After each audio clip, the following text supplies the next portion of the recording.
Well, good evening, everyone, and welcome to May's Green Drinks by Sustainable Tallahassee. Good to see all of you this evening. Happy Memorial Day to everyone. We have a great show tonight with Ashley Hopkins from the Bike to Parks project, who's going to tell us about goal biking to all 140 parks in the Tallahassee-Leon County area. But first, I wanted to say welcome to all of our new members. We had a lot of you join up as part of our April 50th anniversary of Earth Day video series. The last time I talked to you all, we were doing a week-long series of videos to celebrate the 50th anniversary there, and we had a lot of new members sign up to become members of Sustainable Tallahassee because of that. So thank you and welcome. I also want to say thank you to all of our donors from the last month. We raised over $5,000 to support Sustainable Tallahassee as part of that Earth Day celebration series. So thank you, all of you. Your donations really help us provide the kind of programs that we do, like Green Drinks and like some of our other projects that we talked about during that series. Last announcement tonight is it's never easy to do this, but we are saying goodbye to our executive director, Damian Pasquarelli. Has been with us since late last summer. Damian has been an integral part of modernizing a lot of Sustainable Tallahassee's operations, and he has recently taken a new position with the Red Hills Small Farms Alliance. So we wish Damian well. We thank him so much for all of his contributions and everything he has done to help move Sustainable Tallahassee forward. And we look forward to possibly collaborating in the future, especially on some of our local foods related projects. So I hope everyone joins me in wishing Damian well. If you get a chance, send him an email, give him a call the next week or so. And afterwards, if you have any questions or project ideas for Sustainable Tallahassee, please feel free to reach out to me directly. It's Mike Mitchell at sustainabletallahassee.org. So with that, that's our announcements for May. I'm going to go ahead and bring in Ashley now. Ashley, hey there, you're Mike. on. Hey there. Thanks for Good having me. evening. I really appreciate it. Of course. Thank you so much. So tell us a little bit about yourself and your project. Yeah, so my name's Ashley. My pronouns are she and her. And I want to just take a second to acknowledge that the land I'm on today. So I'm on the homelands of the Appalachian Indian Nation, the Muskogee Nation of Florida, the Miccosukee Tribe of Indians of Florida, the Seminole Nation of Oklahoma, and the Seminole Tribe of Florida. These are all indigenous nations that still exist today and that were displaced off of this land that I'm benefiting off of being on. So I highly encourage everybody to learn about these nations and support these nations where possible. So what I'm here talking about today is the Bike to Parks project. This project was born out of my need to connect with the land and connect with natural spaces. So a little bit of background about how the project got started is kind of way back when my daughter was 6, she did a homeschool project on the state of Arizona. And when we saw the pictures, our whole family was like, oh my God, this place looks so amazing. I didn't know Arizona could look so cool. So we're like, let's plan a trip to Arizona. Like it has to wait for 2 years, but let's take 2 years to research Arizona, figure out how to get out there. And when we finally went out there when my daughter was 8, it was a life-changing experience. I'd never been in the desert Southwest, and I just really felt so present there spiritually while I was there. And that trip started my daughter and I's annual cross-country road trip. So every year we go on a cross-country road trip somewhere. And it's just been such a fun, amazing adventure with her every year. This year, we're not going to be going on one, but we've gone to Ohio, we've gone to the desert Southwest, and we've gone to San Francisco, just lots of fun places. But those trips are very cost prohibitive, and they take a lot of time. They put a lot of wear on the car we used to have. So after one trip, when I got back, I was like, I can't wait another 11 months to get that good feeling I got from being out in the wilderness and having these fun adventures. So what can I do here in town for 11 months while I wait to go on our big trip? And one thing I wanted to see was, what natural spaces can I reach from my house? I live here in Midtown. And what I did is I pulled up a Google map, and I remembered that the archaeological mounds, the Lake Jackson archaeological mounds, are pretty close to my house here. And I really wanted to find a way to reach them by my bike, not using Monroe Street. So I pulled up the Google map, and when I was looking for a back road to get into the state park, I noticed another park called the Okehepke Prairie Preserve. And when I saw that, I was like, wait a second, what is this park? I've never heard of this park. It's right by my house. And when I Googled it, I found Leon County, Tallahassee's GIS map of all of our parks. And I was like, oh, cool. I wonder what other parks there are that I don't know about. So I pulled up this map and my mind was blown by how many parks we have here in our county. I had no idea how much we had accessible here to us just in Leon County. And at the time it was, I think 142 parks. Throughout the years, it changes. We gain parks, we lose parks. I think it's at about 148 right now with a few coming. And when I saw that, I was so excited, and I've never felt so excited about living in Tallahassee. It just really ignited this sense of wonder in me. You know, I live here because I went to college and then I kind of just got stuck here. And I always felt of it as like this, I just ended up here. But then when I found all of these natural resources that are available to us, I just got so excited about living in Tallahassee. And so I started this project where I was like, well, I want to see if I can reach every single one by bike. So for the last few years, I've been attempting to reach every single one in Leon County with my bike. And I'm at 142. I only have a few more to go. But there are ones that are further out. They're about a 40-mile round trip. And just with everything going on right now, I don't want to take any unnecessary risks. So I've put the reaching those on hold just because they're kind of an all-day thing.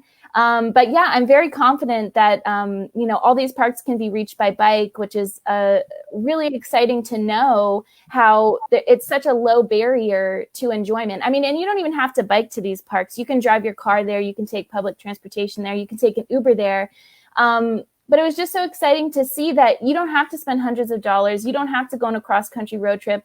You don't have to, finding enjoyable places is not as hard as I thought it was. You know, Tallahassee is honestly as exciting as the desert Southwest in its own ways. We have things here that they don't even have out there, like our pine flats and the Munson Hills. And now when I go out on a bike ride on the dirt roads in the Apalachicola National Forest, my heart is just as excited as it is when I'm out there riding in Arches National Park in Utah, which has blown my mind and really made me appreciate living in Tallahassee.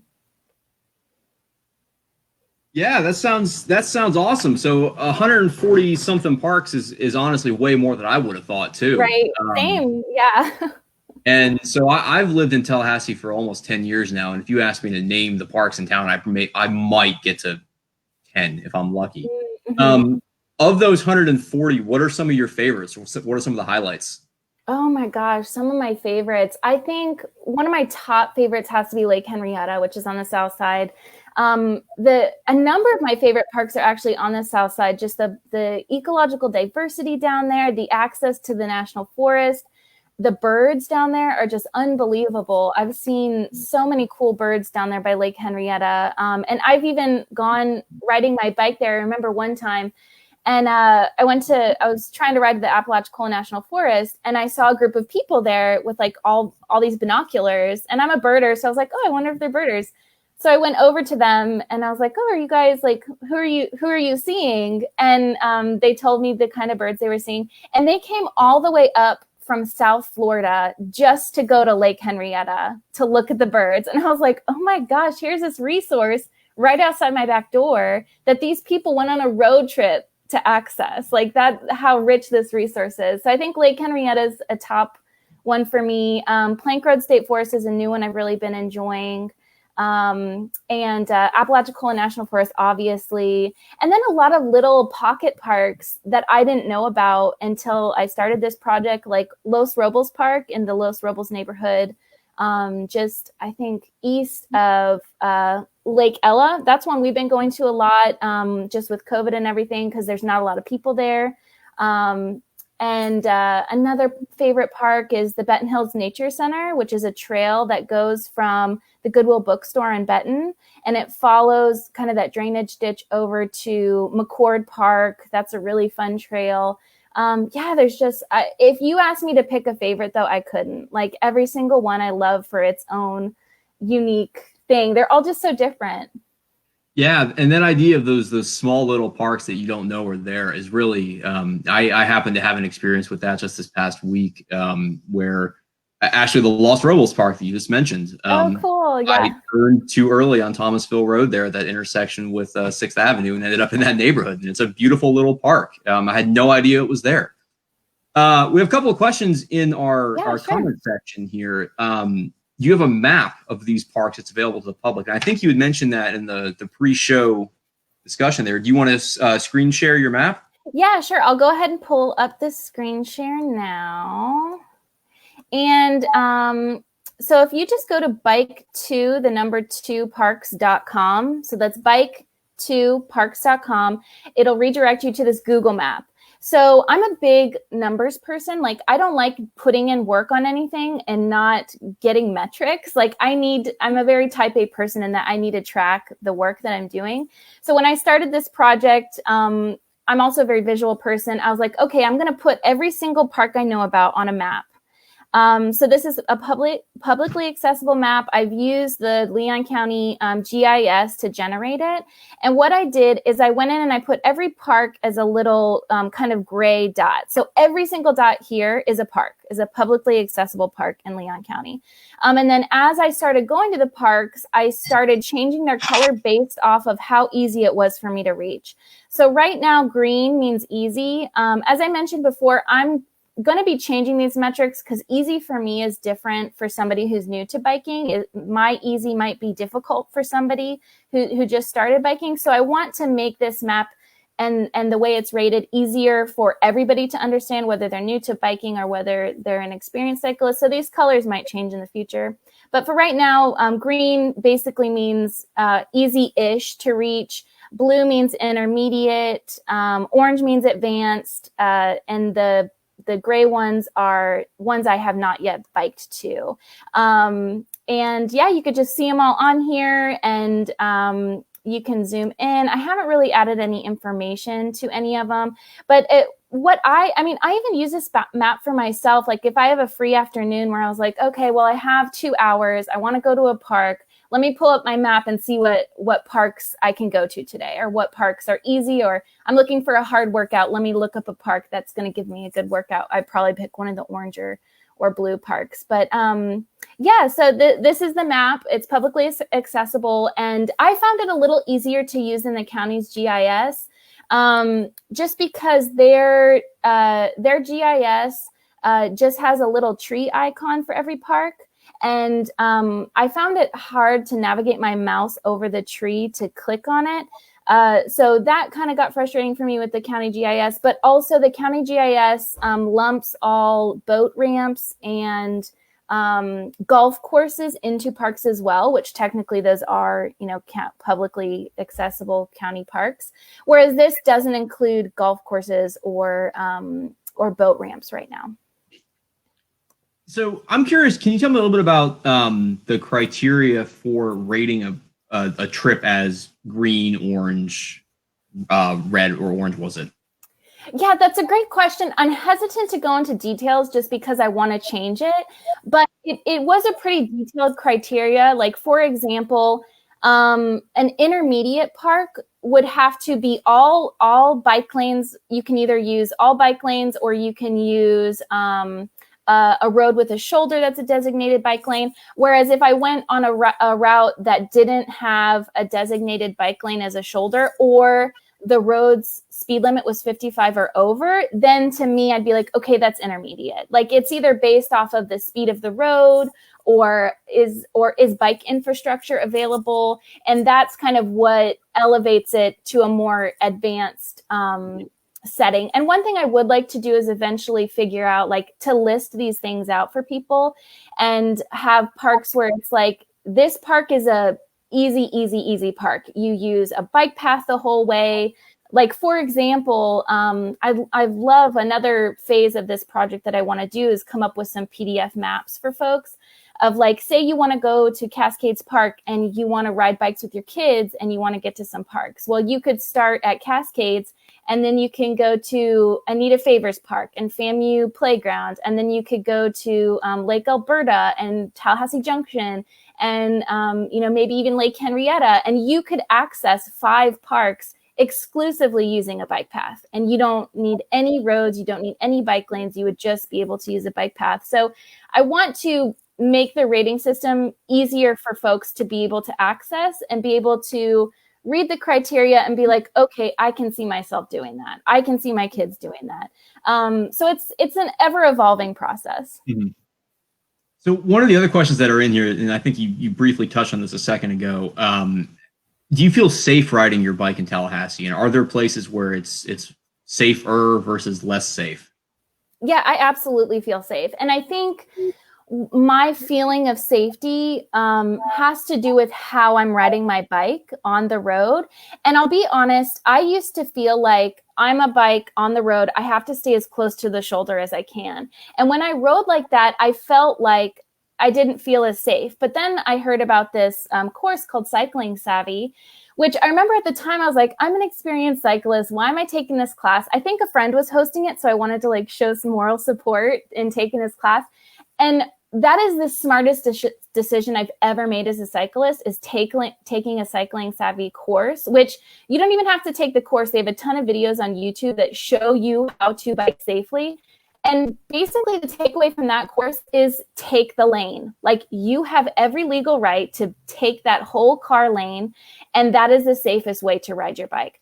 So after, and I think what was really eye-opening for me is they showed videos of people. They had a car trailing a bike, you know, a little far back so cars can go in front of them. And they showed video of a cyclist really close to the shoulder. And then they showed a video of the cyclist taking the whole lane. And what they basically proved is when you don't take the whole lane, cars don't have spatial awareness. Like, when you're driving a car, you don't have spatial awareness. You don't know really what 3 feet is from a cyclist. So cars tend to go right up next to the cyclist, not realizing how endangered they're putting that cyclist by not moving out of the lane and giving them the whole lane.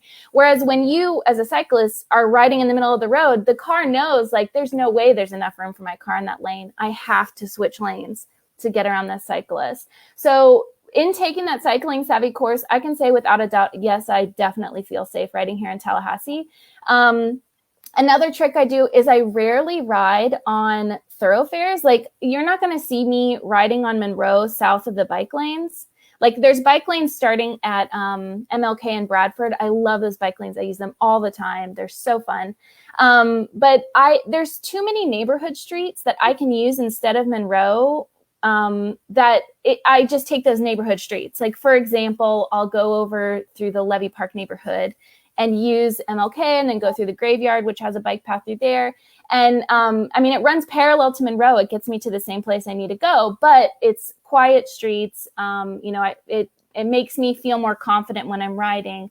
So another trick is also to just take quieter streets, take neighborhood streets. Yeah, that's something. So my biking experience is admittedly very limited, but there was a period when I had to my car broke down and I had to ride my bike to work for about 2 weeks. And that was one of the first things that I discovered too, is that you don't, just the way you drive somewhere, it doesn't necessarily have to be the same way that you ride somewhere. And that made a big difference to me. So another comment that we have on here is that I've seen pictures of you on social media where you're taking out or picking up trash. It looks like that you've picked up on this trip. Sorry, I'm not reading this very well. Okay. What's it like to ride a cargo bike with trash on it, I guess? It's really fun because when people see me doing that, people smile at me, and that makes me feel good to know that I'm making people happy. It's the way a cargo bike is built is it's built in a way where it's meant to haul a lot of weight. So it typically doesn't feel any different from riding a normal bike. I'd maybe compare it to a regular bike with a pannier loaded with groceries. I mean, balance is going to be a little different, but what the cargo bike does is it gives me a lot of space to haul out a lot of trash. And where that comes in super handy is trails where it's really hard to get to the trash with a car. Like, for example, I think it was A.J. Henry Park, which is up there in the Killearn Estates neighborhood. It's near I-10. And one time I was riding my bike out there, and it was at least a mile from the nearest parking lot. And there was I think it was like some old luggage and like some lawn chairs. I think it used to be private property. Sometimes private property, you can just find, piles of trash. And there's no way I could have hiked in there to haul out that trash. And I was on my regular mountain bike. So I made a mental note of it. And I went out the next week with my cargo bike and I loaded up all this trash on my cargo bike and I hauled it out of the trail. And it felt so good to know, like, these trails that have enriched my life so much, I've been able to give a little bit back. But yeah, it always feels good to haul out trash on my bike. What better thing to do with a bike than make the world a better place? So. Yeah. How do you feel about an app or some other kind of a website maybe that would calculate the optimal route through side streets and that kind of thing to a particular park? Yeah, I think that would be ideal. I think that would be so awesome. What I have found difficult with the Bike to Parks project in, like, telling people how to get somewhere is everybody's starting from a different place. So you kind of have to find a place where everybody can start from. Kind of my default is Cascades Park. You know, worst case scenario, you could drive there and unload your bike.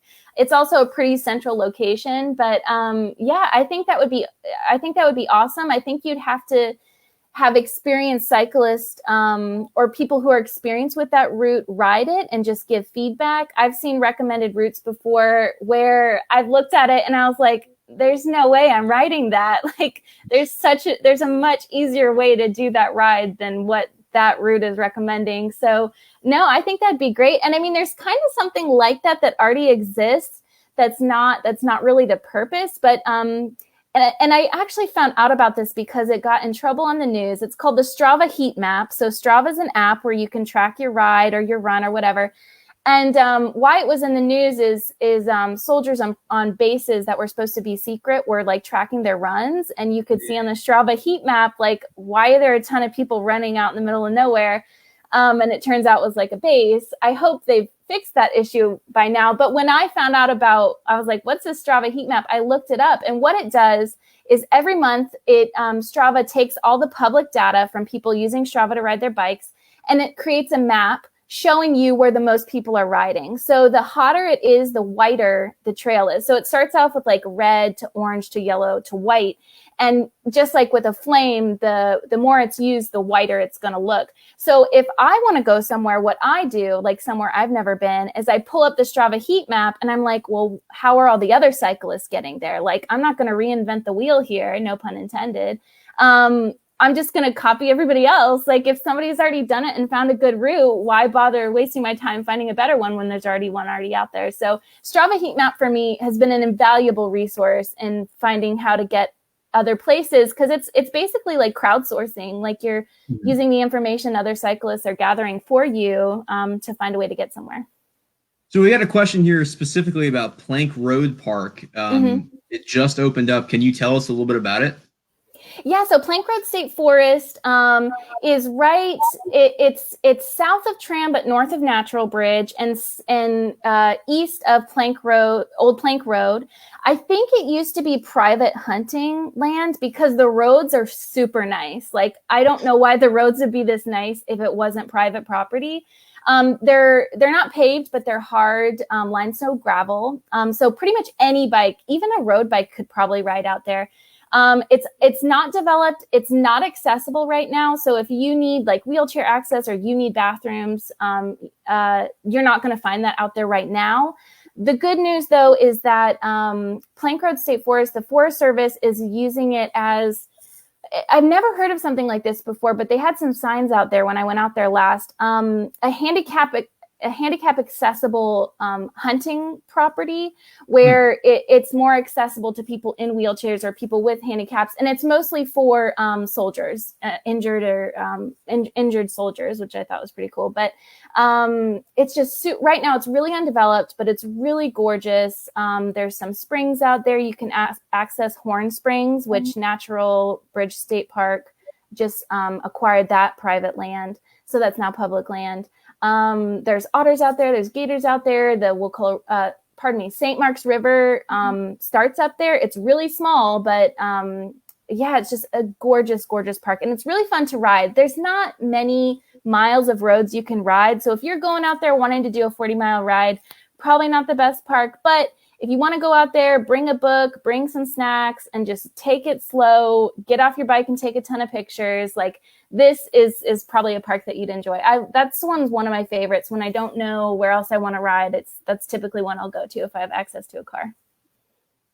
Well, sounds good. The paved road part, I think, is appealing to many of us who might be concerned about taking on too much off-roading early on in their biking experience. There's a suggestion in here to ask you to talk about your explorations to create a greenway trail from urban Tallahassee to the coast. And I'll add the person says you're doing a great job there. So. Oh, thank you. Yes. With the current climate, that's kind of changed a little bit. We also, in March, we lost our car. We got into a car accident. I'm fine. But my family decided that we weren't going to replace the car right now. We were going to see if we could live without a car for a little bit. And that car was allowing me to kind of get up to Plank Road and these parks that were allowing me to map out this route. I think I have the route completely mapped out. It's just an issue of testing out the sections. Like how I test out a route is I never just map it and then try and ride the whole thing, because I have found that never works. I always run into problems. I always run into a private road, like a private property sign or a fence that I can't cross. So how I usually build out routes is I pick like a small section and I'll drive out there, try and ride it, see what problems I run into, and then I'll check off that little chunk as being okay. And then the next weekend I might try out another chunk. So not having a car has made that more difficult. But yeah, this trail I'm really excited about. It would start up there at the St. Mark's Headwaters Greenway, which is on Capitola and near Chairs. And then it takes you through Elkirk Edwards, and then it takes you through, I think it's called the St. Mark's River Preserve State Park. It's in between Apalachicola or Appalachie Parkway and Tram. And then you'd cross Tram, go into Old Plank. You'd have to carry your bike over the St. Mark's River, which if the water's low, you're good. If you can carry your bike on your back. And then you would ride through Natural Bridge, and then I think it connects through, there's a new preserve out there, Fanloo Preserve, which was just publicly acquired, and then Osceola Wildlife Management Area, and then this the St. Mark's National Wildlife Refuge, and then you'd be able to get to the lighthouse from there. It's still a work in progress, but if anybody's tried it and wants to give me feedback, they're welcome to. But yeah, planning these routes out to a point where I feel safe recommending it to somebody takes a while. So you'd mentioned something in there about you recently experienced a car accident and you opted to not replace it. What's been your experience without a car? Can you tell us a little bit about that? Yeah, it's hard to say because life is so different right now. We lost our car about a week before the country started to lock down. And we were really on the fence. But then with everything and, financial insecurity, we're like, let's just hold off for now. We can't go anywhere anyway. It hasn't really impacted our lives right now because we're not going to places we'd normally be going with our car. Like, March and April was we were camping every weekend in previous years, but that wasn't an option. We weren't going to be doing that, going out to Camel Lake, going to the beach, doing this or doing that. Like these things we use a car for, we don't want to be doing anyway. So it hasn't really negatively impacted our lives that much at this point. We have a cargo bike, an electric cargo bike. We use that to go to the grocery store. I took my cat to the vet the other week. She was not happy with me, but I got her there safe. It hasn't really changed our lives that much. My husband and my daughter, who's 12, they're both in the we don't ever want a car again camp. Whereas I'm in my head, I'm like, yeah, but I want to drive to Utah. And I'm like, but you can just get a rental. Like, should we really get this $20,000 thing if we could just rent a car? So I don't know. Ask me again in a few months and I might feel differently. But for now, I think we're doing pretty good thanks to the bikes, which is funny because before that car that got totaled, we had another car that had gotten totaled, not our fault. And when that car got totaled, we hadn't gotten into biking yet. This was maybe, I think, 7 years ago. And immediately we're like, we need a car. Like, we need to find a car. my husband was out of town visiting his mom, and we're just like, just find a car. Go find a car with her. Just send me a picture and that's fine. Like, we were so desperate to get a car.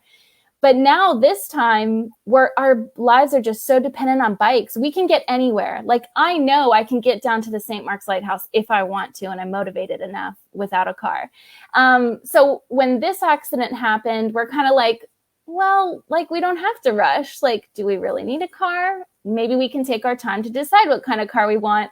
And then right now we're like, we're fine without one right now. So it was interesting, just the different perspectives we had based off of our life before bikes and then our life after bikes.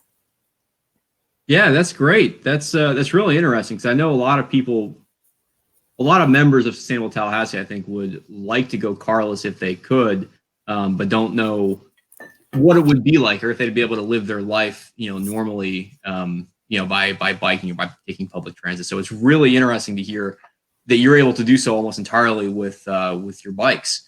Right. And I mean, one thing I will say about living car free is it's definitely, for a lot of folks, a privilege. Like, I'm able-bodied, so I'm privileged in that way. And because I'm able-bodied, I'm able to use my bike. Whereas, if I wasn't as able-bodied, I might need a car more. So I think it's an individual thing based off of what your body's capable of. Yeah, excellent point. What would be your advice for someone who is just now wanting to get into biking? So a complete beginner. A complete beginner. Oh gosh, I don't know. I think I'd try and figure out, why do you want to get into biking? Like, do you want to go mountain biking? Do you want to be on more trails? Do you want to carry your kids on your bike? Do you want to get groceries on your bike? Do you want to replace your car? Like, figure out what your motivation is, and then find a way to test it. Like, for example, I'll give you a perfect example. A few years back, when my daughter was 7, I had a friend, her name was Alden, and her minivan kept breaking down. And she's like, this van is a piece of junk. Like, I'm gonna buy this thing called a cargo bike. And she had 2 kids. And I remember being like, what is she doing? Like, who does that? Like, is that even a thing? And I remember she got this bike, and I started seeing her all over town. And at first I was like, look at Alden go. Look at her. I could never do that. She's a superhero, and which she is. But, and then I started thinking, like, wow, well, if Alden can do it with her 2 kids, like, maybe I can do it with my 1 kid. So I was like, okay, I'm not ready to invest in a cargo bike, but let me get this junky thrift store bike and a kid trailer, and let me just see any place that's 2 miles from my house, I'll bike to. Like, if it's 2 miles from my house, I'm going to leave my car parked at home, and I'm going to bike to get to that place.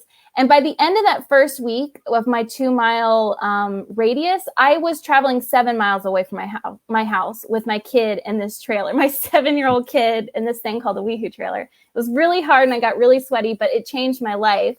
So I think however you want to get into biking, say you want to go to a park, get a bike. It doesn't have to be anything fancy. It just has to be a working bike. For the first year of the Bike to Parks project, or I think it was 2 years, I just used this $30, honestly, piece of junk mountain bike that I eventually was able to replace when I found a better used one. And I had so many fun adventures on that piece of junk. So, I mean, I maintained it. I took it to the bike shop, but don't feel like you have to invest a ton of money. Borrow a bike from somebody, go to Great Bikes and rent a bike for a day. And say you want to go riding in the National Forest more, load up your bike, let somebody know where you're going to be. Be sure your partner knows where you're going to be, or bring a partner with you, and just head to the Apalachicola National Forest and go for a bike ride. See how it is and see if you like it, and then follow what feels good for you. Great. Well, I know that I am more interested in this now than I was after my last biking experience, which I had. Oh, awesome. Yeah. So I don't see any new comments in the stream there. If anyone else has any questions or comments, I'll give you about another minute or so. Ashley, while we're waiting there, I just want to ask, is there anything else that you'd like to add that we would maybe get to? I think one thing I might add is, I imagine if I were talking to me 3 years ago about this project, and I I probably wouldn't be excited. I might be like, it's Tallahassee. I've seen it all. Like, I've been here 15 years. There's nothing new. I guarantee you there is something new out there for you. Like, I was that person who used to not be excited about Tallahassee. And now I've even planned trips like up to North Carolina. And I'm almost like in my heart, I'm like, oh, but I'd rather just stay home and like go on the A&F and like go to my parks. Like, my parks are so great. So I just challenge you, like, if you're not feeling excited about this, like, pull up that map, find a dot that you didn't even know was a park, you didn't even know existed. Like, find a dot close to your house and just go to it and see, like, does it surprise you? Because I guarantee it's going to. Well, great. Thank you so much, Ashley. Really enjoyed having you on for Green Drinks tonight. Folks, we are here every month, the last Monday of the month at 6 p.m. Be sure to follow us on Facebook, Twitter, and Instagram at Sustainable Tallahassee or at Sustain Tally, some variation thereof.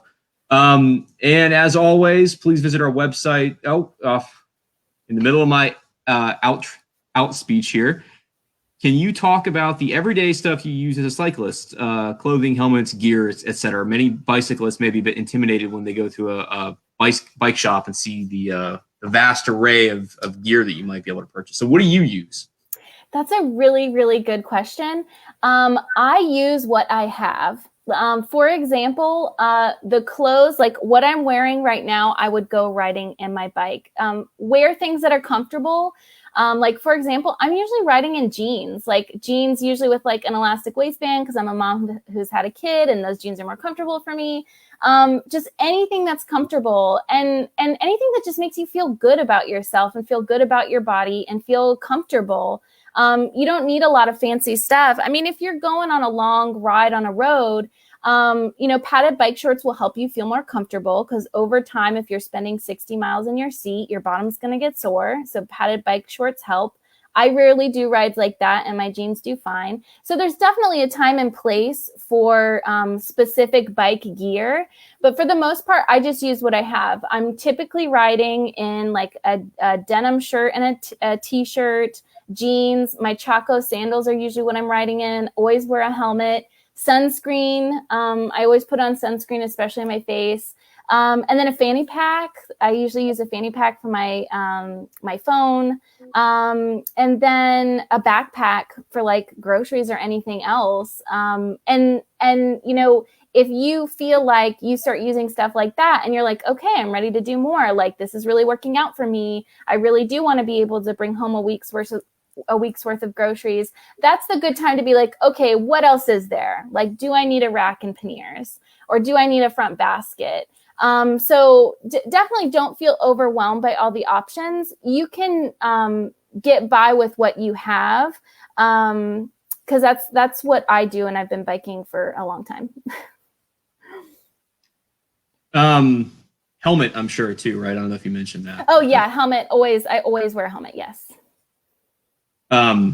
Figured, but that's one of those. I bet it's a second nature thing, but probably important to mention anyway, just for everyone's safety. Please be sure to wear a helmet if you're biking anywhere. I have nice tan lines where my helmet holes.